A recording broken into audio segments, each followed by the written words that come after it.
विनोदिनी नंदनुते गिरिवरविंद शिरोदिनि वासिनि विष्णुविलासिनि जिष्णुनुते भगवति हेशिति कंड कुटुंबिनि भूरि कुटुंबिनि भूरि कृते जय जय हे महिषासुरमर्दिनि रम्यकपर्दिनि शैलसुते शूरवर वर्षिणि दुर्धर दर्शिनि दुर्मुखमर्षिणि हाशिरते त्रिभुवन पोषिणि शंकर तोषिणि किल विषमोषिणि घोषरते धनुज निरोषिणि दिग्सुत रोषिणि दुर्मुद शोषिणि सिंधु सुते जय जय हे महिषासुरमर्दिनि रम्यकपर्दिनि शैलसुते अयि जगदम्ब मदम्ब कदम्ब वनप्रियवासिनि आशरते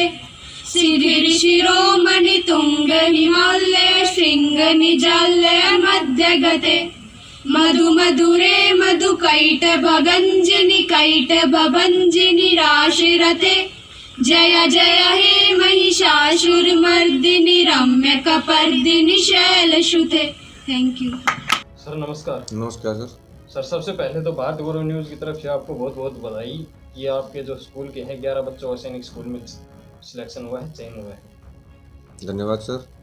सर जैसे कि हम आपसे बातचीत करते हैं कि किस तरीके से आप बच्चों को पढ़ा रहे हैं, कि जैसे कि लॉकडाउन भी लगा हुआ था, कुछ बच्चे और पेरेंट्स ये कह रहे थे, कुछ स्कूलों के टीचर भी ये कह रहे थे कि ऑनलाइन पढ़ाई नहीं हो रही, और उसी कड़ी में आपने 11 बच्चों का सैनिक स्कूल में सिलेक्शन किया है।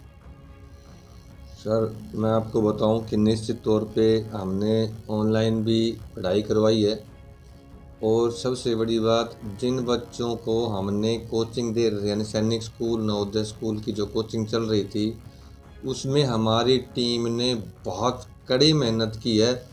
बच्चों के एक एक गांव में जाकर के बच्चों को घर घर जाके पढ़ाया है। नंबर 1 उस लॉकडाउन के दौरान।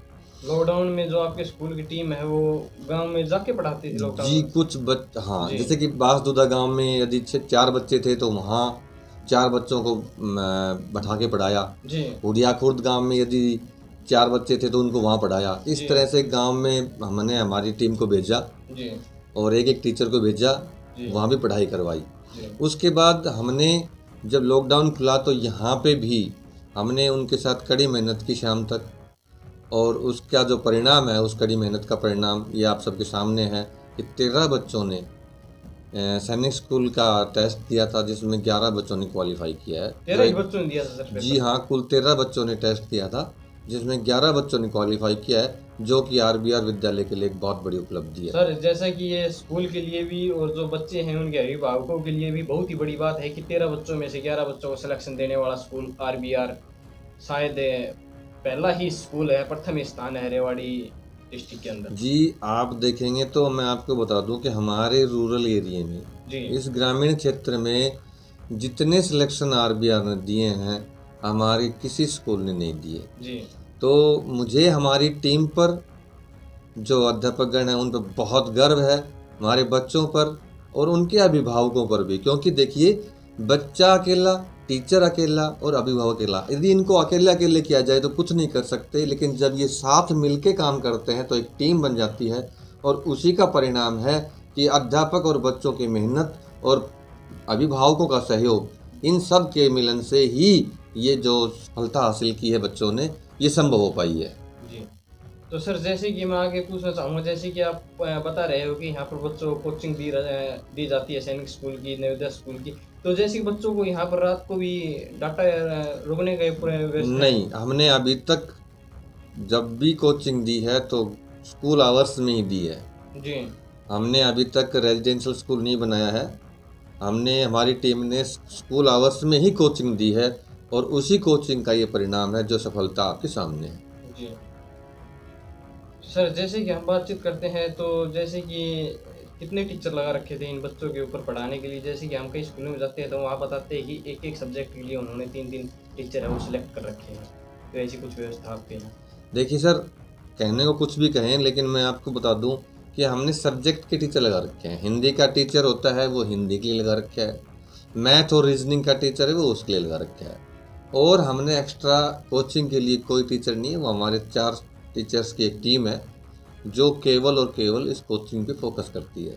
और आज से नहीं, हमने इसको लगभग 2009 से स्टार्ट किया था। फिर हमारे 2009 में कभी 2 बच्चों का हुआ, फिर 3-4 का हुआ, फिर कभी 2 का हुआ, 3-4 का हुआ, ऐसे बढ़ते बढ़ते 5 का भी हुआ, 7 का भी हुआ। तो इस तरह से बढ़ते बढ़ते फिर ये कोचिंग आज हमने 13 में से 11 बच्चों का सिलेक्शन दिया जैसे है। कि आज पहला मौका है कि इतने बच्चों का सिलेक्शन पहली बार हुआ है। हाँ, आज हमारे स्कूल में 5-5, 7-7 बच्चों का तो पहले हो चुका सिलेक्शन, जी। 5-5 बच्चों का, तो लेकिन 11 बच्चों का, 13 में से 11 बच्चों का सिलेक्शन ये अब की बार हुआ है। स्कूल के लिए बहुत बड़ी बात हाँ, है। ये एक बहुत अच्छी उपलब्धि है। जी। तो जो कि मैं ये जो उपलब्धि है वह मैं अभी अपनी जो मेहनती टीम है और अभिभावक है उनको समर्पित करता हूँ। उन्हीं के सहयोग से ये कुछ संभव हो पाया है। जी सर, जैसे कि हम बातचीत करते हैं, कुछ स्कूलों में हम जाते हैं, वहाँ के बच्चों से भी हम बातचीत करते हैं, तो वो बताते हैं कि स्कूल से जाने के बाद हम एक्स्ट्रा ट्यूशन क्लासेस लेते हैं। देखिए, जो बच्चे कोचिंग कर रहे हैं हमारे पास, वो एक्स्ट्रा क्लासेस नहीं लेते हैं, बिल्कुल भी नहीं लेते हैं, क्योंकि एकेडमिक और कोचिंग दोनों चीज़ें अलग अलग चीज़ें काम करती हैं। ठीक है, कोई बच्चा यदि किसी सब्जेक्ट विशेष में यदि रुचि भाई कम है या कुछ उसमें समझ में नहीं आ रहा हो तो वो कोचिंग ट्यूशन कर सकता है। बाकी जो कोचिंग के जो बच्चे हैं वो उनको पढ़ाने के लिए भी तो वो कोचिंग स्टाफ ही ज़रूरी है, वही तो मेन चीज़ है। तो इसलिए मैं आपको बता दूं कि हमारे बच्चों ने कहीं भी, जो कोचिंग के बच्चे हैं उन्होंने कहीं कोई ट्यूशन नहीं किया बाहर। जो पढ़ाया हमारे अध्यापकों ने ही पढ़ाया, जो मेहनत की वो आपके सामने। सर, जैसे कि हम बातचीत करते हैं स्पोर्ट्स के क्षेत्र की, उसमें स्कूल का कैसा क्या योगदान रहा? जैसे कि हमने सुना था कि राय जो एकमात्र स्कूल है उसमें यहाँ के जो बच्चे हैं उनका भी सिलेक्शन हुआ था, कितने बच्चों को हुआ था? सर मैं आपको बता दूं, 5 बच्चों का स्पोर्ट्स स्कूल राय में भी सिलेक्शन हुआ था। सॉरी, माफ़ी चाहता हूँ, 3 बच्चों का। तो उन 3 बच्चों में से एक बच्चा तो ऑल ओवर इंडिया क्वालिफाई किया था, उसने ऑल ओवर इंडिया में क्वालिफाई किया था। तो स्पोर्ट्स स्कूल राय में भी मैं आपको बता दूं कि हर साल हमारे 2-3 बच्चे क्वालिफाई कर जाते हैं। जी। तो वो सब इसी कोचिंग के माध्यम से, मैं आपको बता दूं, कोई उसके लिए हमने कोई अलग से कोचिंग नहीं है, यही कोचिंग स्टाफ है, यही टीम है जो उन बच्चों के साथ मेहनत करती है। तो उनमें से कुछ बच्चे कोचिंग स्पोर्ट्स स्कूल राय में चले जाते हैं, सिलेक्शन होते हैं, कुछ सैनिक स्कूल में होते हैं, कुछ नवोदय स्कूल में होते हैं। तो वैसे आपको मैं बता दूं कि हमने अपने ऑफिस में वो सारी चीज़ें डिस्प्ले कर रखी हैं कि किन बच्चों का किस सन में कहाँ सिलेक्शन हुआ, कहाँ कहाँ क्वालिफाई किया, तो वो सब बातें हमने डिस्प्ले कर रखी हैं। और जहाँ तक स्पोर्ट्स की बात है तो मैं आपको बता दूं कि सबसे पहले हमारे इस रूरल एरिया में जब हमने स्कूल शुरू किया था उसके अगले 2 साल में, यानी कि हमारा एक बच्चा था विपिन, जो कि स्टेट लेवल तक पहुंच गया था, स्टेट लेवल में खेल के आया था एथलेटिक्स में, दौड़ में। तो हमने वहीं से शुरुआत की थी। और बहुत सारे बच्चों ने, जैसे कि पिछली बार हमारी कबड्डी की टीम भी डिस्ट्रिक्ट में आई थी, 2nd पोजीशन आई थी लड़कियों की कबड्डी की टीम। तो इस तरह से, और लास्ट ईयर लॉकडाउन से पहले RBR स्कूल में ही बॉक्सिंग की खेल नर्सरी थी। रूबो का कराटे में हमने नेपाल में गोल्ड मेडल जीते हुए हैं। तो ये सब चीज़ें बहुत एक लंबे प्रोसेस का परिणाम है, जो कि स्कूल के भाई प्राचार्य श्रीमती मुकेश यादव जी ने काफ़ी मेहनत की है इस चीज़ के लिए, और बहुत अच्छे अच्छे टीचर्स को उन्होंने हायर किया है।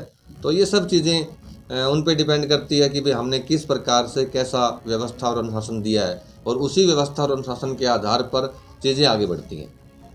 सर, आप और कुछ कहना चाहोगे? सर, मैं यही कहना चाहूँगा कि आपका भारत गौरव का बहुत बहुत धन्यवाद करता हूँ कि आपने इन बच्चों को सम्मानित किया, आपने इन बच्चों के बारे में लोगों को जागरूक किया, लोगों तक पहुँचाई इनकी बातें, इनकी सफलता की बातें लोगों तक पहुँचाई।